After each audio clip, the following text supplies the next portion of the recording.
अस्सलाम वालेकुम वरहमतुल्लाह। नाज़रीन कराम, प्रोग्राम आप देख रहे हैं वरफ़ाना लका ज़िक्रक अपनी मेज़बान सलमा खान के साथ। नाज़रीन, हज़रत हफ़ीज़ ताइब नात की दुनिया में एक बहुत बड़ा नाम, फरमाते हैं कि इस्लाम के नाम पर वजूद में आने वाली नज़रियाती मुमलिकत में ज़िक्र रसूल सल्लल्लाहु अलैहि वसल्लम का चर्चा होना कुदरती और फितरी अमल था। देखते ही देखते नात में इस इनकलाब की बाज़ गश्त सुनाई देने लगी, जिसे बर्पा करने के लिए हुज़ूर अकरम सल्लल्लाहु अलैहि वसल्लम तशरीफ़ लाए थे। वो रूहानी तमद्दुनी और अखलाकी आशोब बतौर ख़ास नात का मौजू बना, जिससे उम्मत मुस्लिमा और अहद हाजिर का इंसान दो चार है। इस दौर के नात गो ने अपने ज़ाती और कायनाती दुखों का इलाज हुजूर सल्लल्लाहु अलैहि वसल्लम की सीरत अतहर में तलाश करना शुरू कर दिया और हुजूर सल्लल्लाहु अलैहि वसल्लम की मंशूर हयात और तालीमात को नात में समो दिया। यूं उर्दू नात ज़िंदगी से हम आहंग होकर मकबूलियत की हदों को छूने लगी। सुभान अल्लाह, बहुत खूबसूरत बात हज़रत हफ़ीज़ ताइब ने बयान फरमाई है यहाँ पर नात की अहमियत और इसकी ज़रूरत के हवाले से। हाफ़िज़ मज़हरुद्दीन मज़हर रहमतुल्लाह ताला अलैह के नातियाँ मजमूए जो है नाज़रीन, उनमें तजल्लियात, जलवागाह और बाब जिब्राइल और इसके अलावा मीज़ाब इसमें शामिल हैं। और अलीना, यकीनन आप इतनी खूबसूरती से उनके कलामों की अदायगी कर रही हैं तो उनके जो मजमूए हैं उससे भी आप आशना होंगी। और इन चार मजमूओं को इकट्ठा करके कुलियात मज़हरुद्दीन मज़हर तरतीब दी गई थी। तो इस वक्त क्या हमारे गोश गुजार करना चाहेंगी? कलाम हवसे जाओ हशम दिल से निकाली मैंने, हवसे जाओ हशम दिल से निकाली मैंने, हवसे जाओ हशम दिल से निकाली मैंने, देख कर शाने उवैसी ओ बिलाली मैंने, देख कर शाने उवैसी ओ बिलाली मैंने,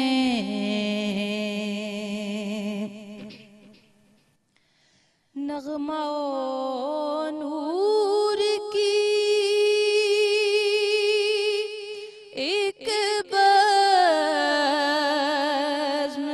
सजा ली मैंने,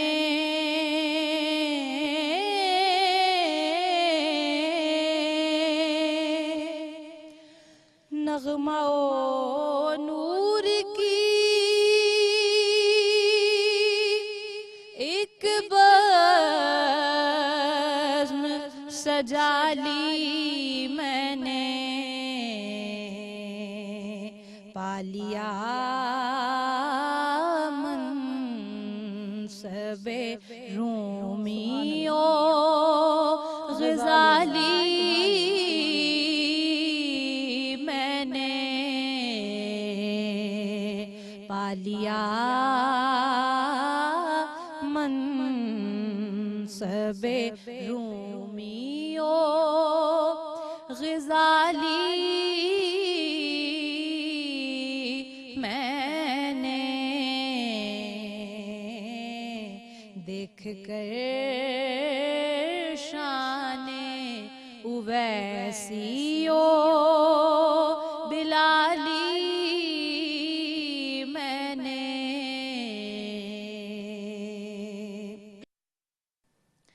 वो मज़े लूटे हैं रहमत के जी जानता है,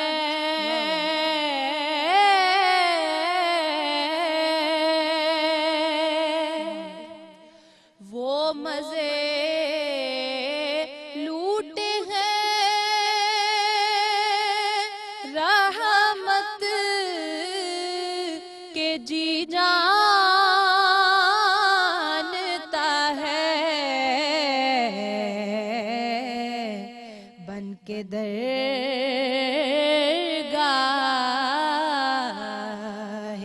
मोहम्मद का सवाली मैंने बन के दरगाहे मोहम्मद का सवाली मैंने देख कर शान उवैसियो बिलाली मैंने जब अज़ल में हुई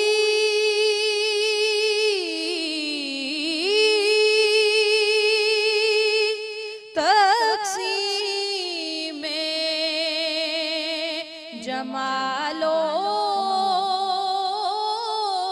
जलवा जब अज़ल में हुई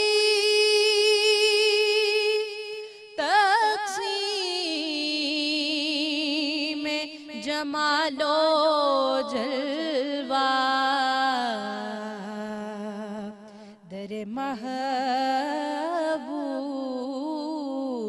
से कुछ खाक उठा ली मैंने दर महबूब से कुछ खाक उठा ली मैंने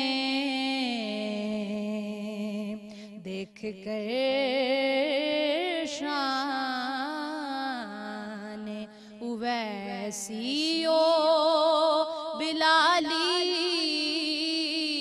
मैंने यही एहसास मेरी ज़िस्त का सरमाया है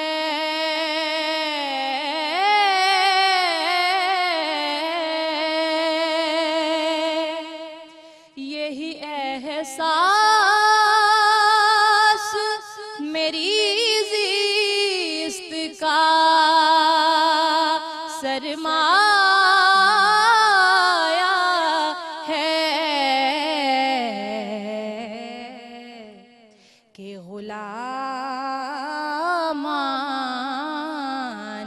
मोहम्मद से दुआ ली मैंने कि गुलामान मोहम्मद से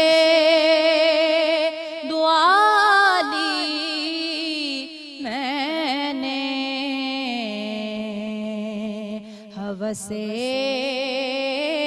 जाहो हशम दिल से निकाली मैंने देख कर शान उवैसियो बिलाली मैंने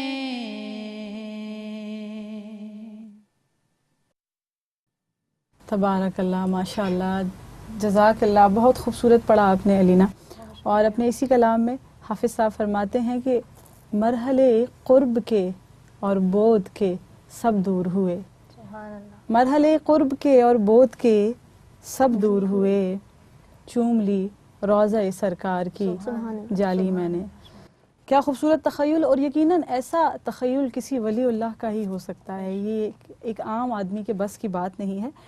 और क्योंकि आपका ताल्लुक़ एक बहुत बड़े रूहानी ख़ानदान से था, आप नामवर सूफ़ी बुज़ुर्ग हज़रत नवाबुद्दीन के चश्मो चिराग़ थे। और हज़रत सिराजुल हक के फ़यूज़ क़ुदसिया से आपके दिलो जान मुनव्वर थे। हज़रत नवाबुद्दीन और रहनुमाए सालिकान हज़रत सिराजुल हक के बातिनी इकरामात से आप यूँ फैज़याब हुए कि ज़िंदगी भर मोहब्बत रसूल सल्लल्लाहु अलैहि वसल्लम का दर्स देते रहे, नात में भी और नातिया नज़रों में भी। सुभान अल्लाह। और अल्लाह करीम इसी तरह की बरक़ात से हमें भी फैज़याब फरमाए। और यकीनन उनके कलाम जब हम पढ़ते हैं तो वो कैफ़ियत और वो बरक़ात अपनी ज़ात के ऊपर उतरती हुई महसूस होती हैं।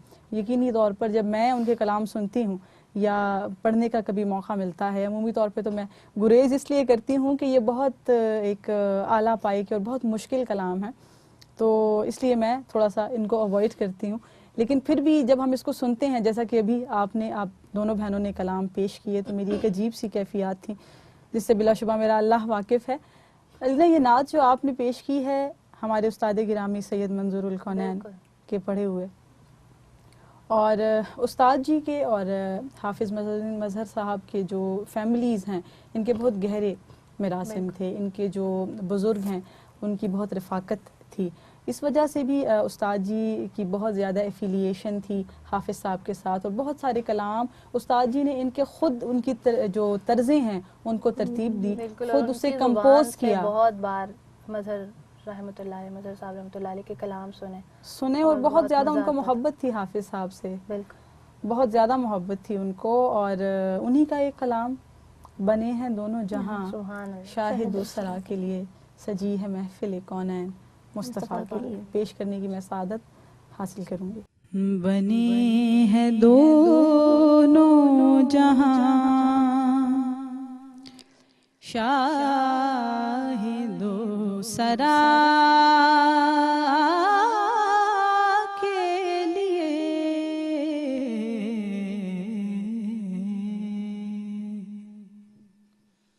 सजी है महफिले कौनैन, मुस्तफ़ा के लिए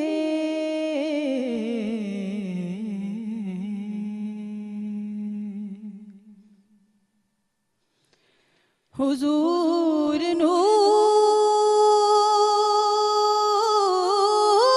नूर है,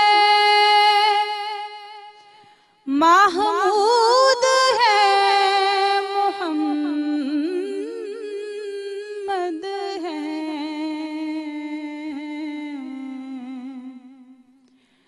हुजूर नूर है, महमूद है, मोहम्मद है।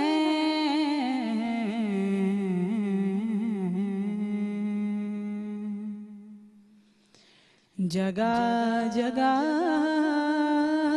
नए उन्वान हैं, सना के लिए जगह जगह नए उन्वान हैं, सना के लिए। उन्हीं का जिक्र, उन्हीं का बयान, उन्हीं का नाम,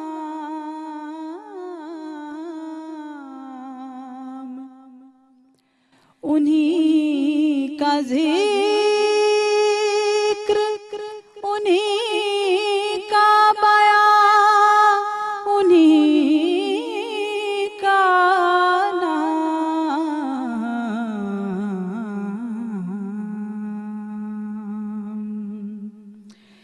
हर इब्तिदा के लिए है हर इंतिहा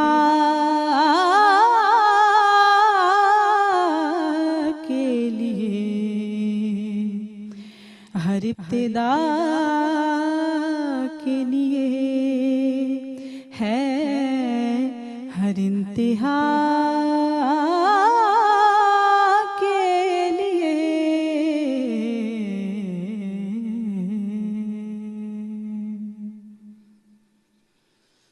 गदाए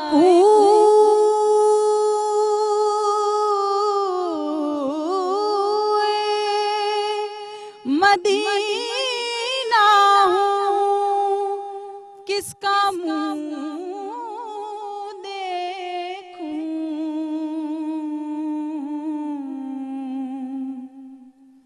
गदाए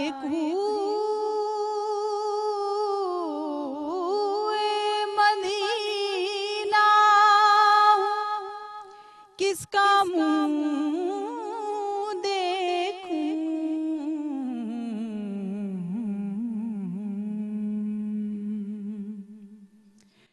उन्हीं की बख्शिशें काफी हैं मुझ गदा के लिए।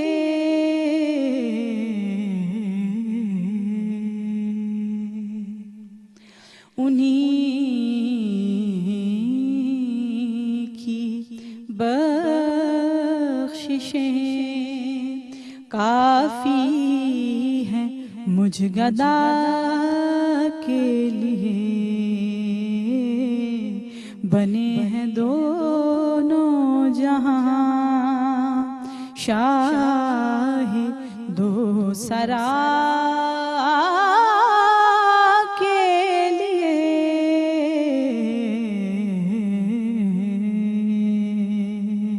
सजी है महफिले कौनैन मुस्तफा के लिए।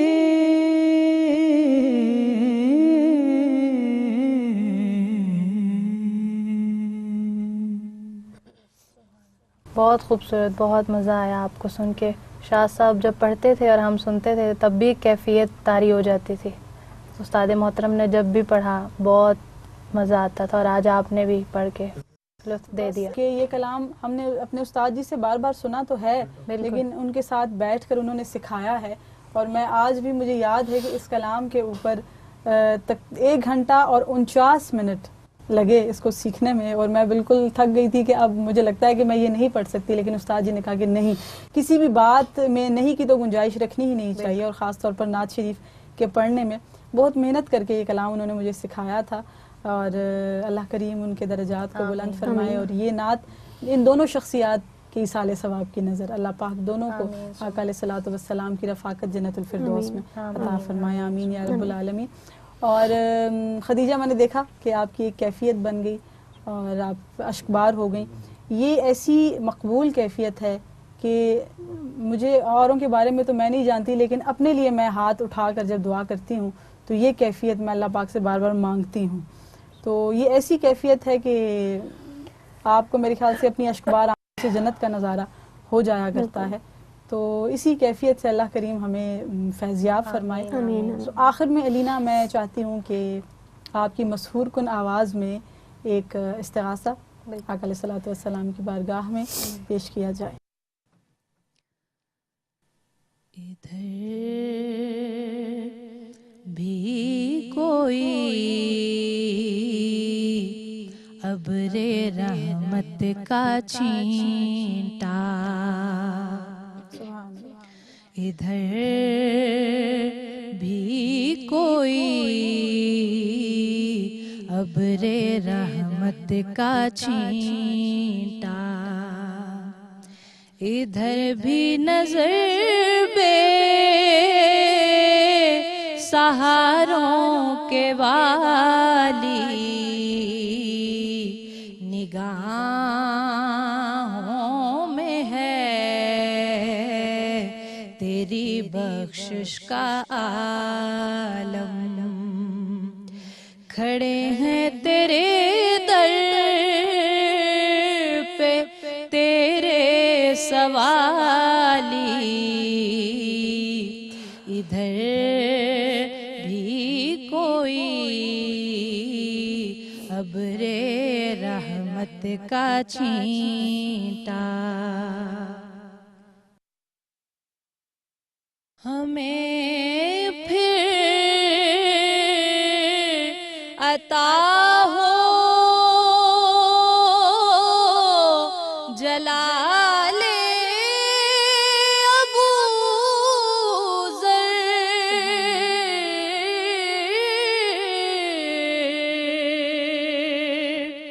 हमें फिर इनायत हो शाने बिलाली,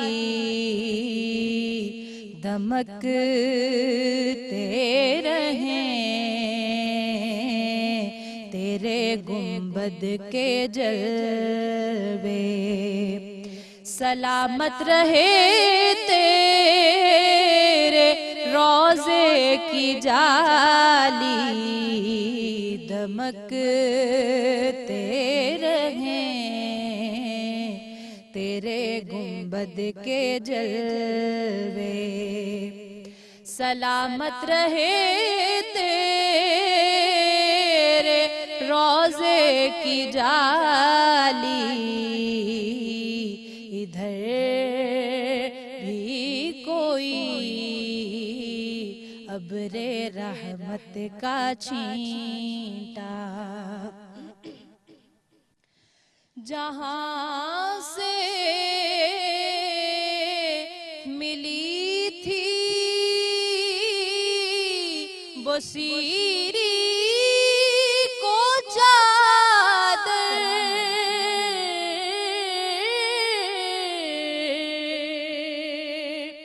जहाँ कैफ सामा थी रूहे गज़ाली, वहाँ लेके आया हूँ कलियों के गजरे। वहाँ लेके पहुँचा हूँ फूलों की डाली, इधर भी कोई अब्रे रहमत का छींटा। शबे जिंदगी की सहर करने वाले,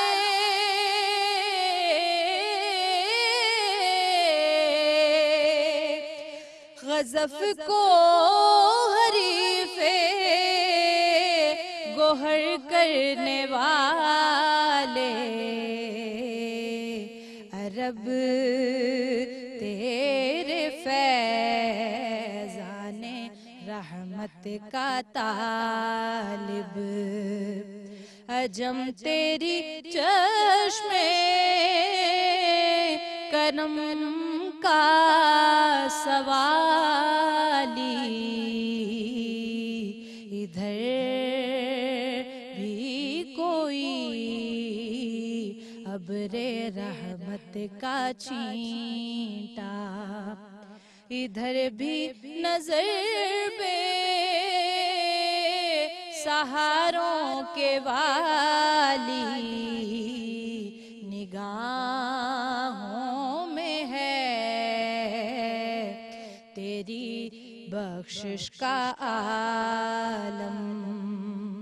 खड़े हैं तेरे दर पे तेरे सवाली,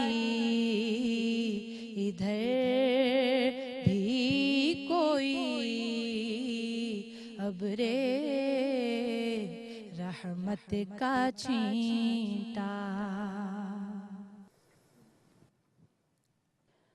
अलीना, जो नात शरीफ आपने अभी पेश की, तेरी निगाह से ज़र्रे भी महरुमाह बने, इस हवाले से एक बहुत ज़रूरी बात मैं नाज़रीन के और आपके समातों के नज़र करती चलूँ कि इनके जो साहबजादे हैं, साहबजादा मोहम्मद उवैस मजहर, वो फरमाते हैं कि ये नात जब उन्होंने लिखी, तेरी निगाह से ज़र्रे भी महरुमाह बने, तो 3-4 रोज़ तक वो अपने कमरे में बंद रहे और अजीब वजदानी कैफियत में मुब्तला रहे। वो कहते हैं कि मैंने दरवाजे के एक सुराख से अंदर झांका तो इन अनवार व तजल्लियात का मुझ पर यह असर हुआ कि मेरी चीखें निकल निकल कर रह गईं और मैंने जल्दी अपना रुमाल अपने मुंह पर ठूंस लिया कि हज़रत की कैफियत में कहीं मैं मुखल ना हो जाऊं। और इन्हीं कैफियत का जिक्र हाफिज़ साहब खुद रेडियो के एक इंटरव्यू में करते हुए फरमाते हैं कि नात शरीफ लिखने के बाद अगर कोई मेरी कैफियत देख ले तो वो मुझे मजनू समझेगा। तो अल्लाह पाक उनके इस इश्क को अपनी बारगाह में कबूल फरमाए और बेशक अल्लाह करीम ने कबूल फरमाया है, इसीलिए आज वो इतनी बड़ी मसनद के ऊपर विराजमान है। और नाज़रीन कराम, उनके हवाले से एक और बहुत इंपॉर्टेंट बात मैं यहाँ पर शेयर करती चलूँ कि उनके इंतकाल से पहले उनकी ख्वाहिश थी कि उनकी तदफीन किसी ऐसे मुकाम पर की जाए जहाँ राहगीरों की आमदो रफ्त का सिलसिला जारी व सारी हो। और इसी के पेश नज़र उनकी तदफीन दरबार गोल्डा शरीफ में की गई। बाद अज़ां किसी बंदे खुदा ने उनके दरबार के लिए एक ज़मीन जो है वो मुख्तस कर दी और उसने इस ख्वाहिश का इजहार किया कि इनका एक अलग से मज़ार होना चाहिए और इसके साथ मुंसलिक एक मस्जिद हो ताकि देर उनकी जो बरक़ात और फ़यूज़ का जो सिलसिला है वो जारी रहे। इसके पेश नज़र नाज़रीन कराम दरबार गोलड़ा शरीफ में जो उनकी कब्र थी, कब्र कुशाई की गई और हज़रत पीर सैयद नसीरुद्दीन नसीर गिलानी रहमतुल्लाह ताला अलैह के मशवरे के मुताबिक इनकी कब्र कुशाई रात के अंधेरे में की गई कि खुदा जाने कब्र की और जसद खाकी की उस वक्त क्या हालत हो, तो ज़रूरी है कि ये कब्र कुशाई रात के अंधेरे में की जाए। लेकिन देखिए अल्लाह करीम का फ़ज़ल देखिए और हाफिज़ मज़हरुद्दीन मज़हर रहमतुल्लाह ताला अलैह की शख्सियत की करामत देखिए कि जब कब्र कुशाई की गई और जब सिलें हटाई जाती हैं तो कब्र में से एक ऐसी महक, ऐसी खुशबू उठती है जो वहाँ मौजूद तमाम माहौल को अपने हिसार में ले लेती है। सुभान अल्लाह। और बिल आखिर उनकी दफीन छत्तर शरीफ में करार पाती है और वहाँ पर इनका मज़ार आज भी मौजूद है और आज भी वहाँ पर वो मस्जिद भी मौजूद है जिससे लोग फैज़याब हो रहे हैं। तो अल्लाह पाक हमें उनकी शख्सियत से फैज़याब होने की तौफ़ीक अता फ़रमाए। और आप मेरी दोनों बहनें जो इस प्रोग्राम में तशरीफ़ लाई और इन सादतमंदियों की सफ़ में आपने अपना नाम दर्ज करवाया, आप दोनों का बहुत बहुत शुक्रिया प्रोग्राम में तशरीफ़ आवरी के लिए। जज़ाकल्लाहु खैरन कसीरन। नाज़रीन कराम, यकीनन हमारा आज का प्रोग्राम भी आपके लिए सैर हासिल और सूदमंद रहा होगा। प्रोग्राम के मुतालिक अपनी कीमती आराज़ से हमें नवाजने के लिए आपकी टेलीविज़न स्क्रीन पर हमारा ईमेल एड्रेस आ रहा है। इस एड्रेस पर आप हमें अपनी आराज़ से नवाज सकते हैं। इंशाअल्लाह अगली नशस्त में, अगले प्रोग्राम में किसी और ख़ूबसूरत और बाबरकत शख्सियत के साथ हम हाजिर होंगे आपके सामने। हमारे साथ मौजूद होंगी हमारी सना ख़ान बहनें। जब तक के लिए अपनी मेज़बान सलमा ख़ान को दीजिए इजाज़त। अस्सलामु अलैकुम वरहमतुल्लाहि वबरकातुहू। मैं हूँ कतरा तू समंदर, मेरी दुनिया तेरे अंदर, सगदाता मेरा नाता, नवली हूँ ना कलंदर। तेरे साए में खड़े हैं, तेरे कदमों में पड़े हैं, मेरे जैसे तो बड़े हैं, कोई तुझसा नहीं बेशक। वरफ़अना लका ज़िक्रक, वरफ़अना लका ज़िक्रक।